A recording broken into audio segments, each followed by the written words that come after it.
నాగబాబు రీసెంట్గా ఇచ్చిన ఇంటర్వ్యూలో నిహారిక విడాకుల గురించి మాట్లాడాడు. దీంతో ఈ న్యూస్ ఇప్పుడు హాట్ టాపిక్ అవుతోంది. నిహారిక చైతన్య విభేదాల వలన విడాకులు తీసుకుని విడిపోయారు. దీంతో నిహారిక చాలా ట్రోలింగ్కు గురైంది.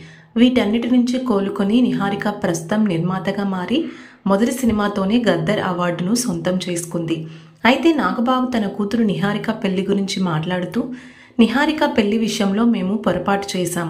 మేము వారిని ప్రాపర్గా జడ్జ్ చేయలేకపోయాము. వారికి సింక్ అవ్వలేదు. అందుకే మ్యూచువల్గా ఇద్దరూ విడిపోయారు. నిహారిక పెళ్లికి అబ్బాయిని చూపించింది మేమే తప్ప ఆమె మద్దతుతో మేము పెళ్లి చేయలేదు. మేము చెప్పాము ఓకే అన్నట్లు ఒప్పుకుంది, అంతే. ఇష్టంతోనే పెళ్లి చేసుకుంది. కానీ అది తన సొంత ఇష్టం కాదు. ఇప్పుడు ఒక అబ్బాయి అమ్మాయి కలిసి పెళ్లి చేసుకున్నారు అంటే వారు జీవితాంతం కలిసి ఉండాలా వద్దా అనేది వాళ్ళ జడ్జిమెంట్. వాళ్ళు వద్దనుకున్నారు, విడిపోయారు. నేనెప్పుడూ వారి మధ్య సిమెంట్ వేయటం కానీ నిప్పు అంటించడం కానీ చేయలేదు. నిహారికను అడిగాను, ఆమె విడిపోతాను అంది. ఓకే అని చెప్పాను. మర్యాదపూర్వకంగానే విడిపోయారు. ఇప్పుడు తన జీవితాన్ని సంతోషంగా గడుపుతుంది.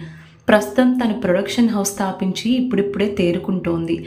ఏదో ఒకరోజు తను వేరొక అబ్బాయిని కలుస్తుంది, పెళ్లి కూడా చేసుకుంటుంది, అంతే.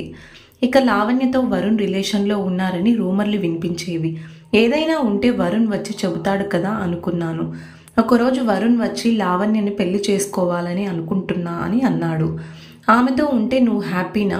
నువ్వు చాలా కాన్ఫిడెంట్గా ఉన్నావా? భవిష్యత్తులో ఏ సమస్య వచ్చినా సెట్ చేసుకుంటారా అని అడిగాను. నేను చాలా కాన్ఫిడెంట్గా ఉన్నాను అని వరుణ్ చెప్పాడు.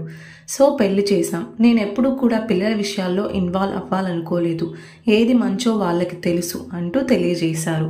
ఇలాంటి లేటెస్ట్ అప్డేట్స్ కోసం ప్రసన్నాస్ క్రియేషన్స్ ఛానల్ని సబ్స్క్రైబ్ చేసుకొని పక్కనే ఉన్న బెల్ ఐకాన్ని యాక్టివేట్ చేసుకోండి.